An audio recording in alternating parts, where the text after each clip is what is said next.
ఢిల్లీ వేదికగా జరిగిన ఒక ఉదంతం ఏపీ అధికార పక్షంలో హాట్ టాపిక్ గా మారింది. కాస్త ఆలస్యంగా బయటకు వచ్చిన ఈ వివాదం అంతకంతకు ముదురుతోంది కూడా. అధికార పార్టీకి చెందిన నేతలు కూడా ఈ వ్యవహారంపై భిన్నాభిప్రాయాలు వ్యక్తం చేస్తున్నారు. అయితే ఇద్దరు కీలకమైన వ్యక్తులు కావటంతో పార్టీ అధినాయకత్వానికి ఇప్పుడు తలనొప్పిగా మారిందంటున్నారు.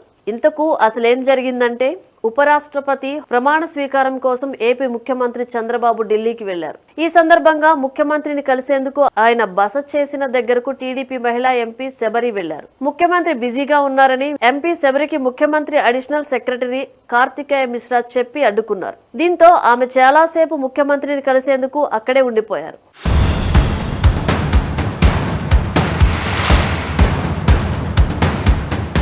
ఆ తర్వాత కూడా ఆమెను ముఖ్యమంత్రిని కలిసేందుకు అనుమతించకపోవడంతో ఎంపీ శబరి అసహనాన్ని వ్యక్తం చేశారు. తాను ఒక ఎంపీనని ఎంతసేపు వెయిట్ చేసినా అనుమతించని తీరుని ప్రశ్నించారు. దీంతో ఆమెకు కాస్తంత కఠినంగా సమాధానమిచ్చినట్లు తెలుస్తోంది. దీంతో ఆమె అసహనానికి గురయ్యారు. దీనికి ఐఏఎస్ కార్తికేయ మిశ్రా స్పందిస్తూ, నీలా ఎవరూ నాతో ఇప్పటిదాకా ఇలా మాట్లాడలేదు అంటూ గట్టిగా బదులిచ్చినట్లు తెలుస్తోంది. తనను ఏకవచనంతో పిలవటంపై ఆగ్రహానికి గురైన శబరి తనతో మర్యాదగా ప్రవర్తించాలని వార్నింగ్ ఇచ్చారు.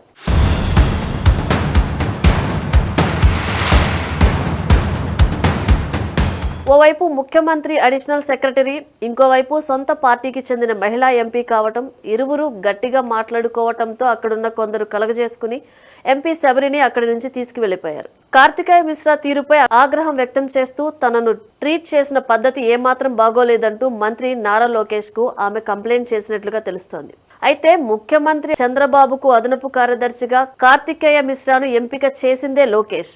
ఆయనకెంతో సన్నిహితుడన్న పేరున్న అధికారిపై మహిళా ఎంపీ కంప్లైంట్ చేయడంతో ఈ పంచాయతీ ఎలా తీరుస్తారన్నది పార్టీలో చర్చగా మారింది.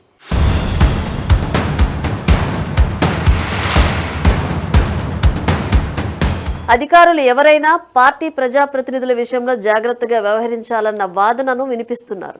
అధికారంలో ఉన్నప్పుడు ఆర్భాటం ప్రదర్శించే అధికారులు అధికారం చేజారిన తర్వాత కనిపించకుండా పోతారని, అధికారంలో ఉన్నా లేకున్నా పార్టీకి పట్టు నేతలే అన్న విషయాన్ని మర్చిపోకూడదంటున్నారు. ముఖ్యమంత్రిని కలిసేందుకు ఎంపీ వెయిట్ చేసినప్పుడు వారికి గౌరవం కల్పించాల్సిన అవసరం సీఎంఓ అధికారుల మీద ఉంటుందని చెబుతున్నారు. అందుకు భిన్నంగా వ్యవహరిస్తే పార్టీకే నష్టమన్న విషయాన్ని లోకేష్ గుర్తించాలంటున్నారు. మరి ఈ ఎపిసోడ్ లో లోకేష్ స్పందన ఎలా ఉంటుందన్నది ఇప్పుడు ఆసక్తికరంగా మారింది.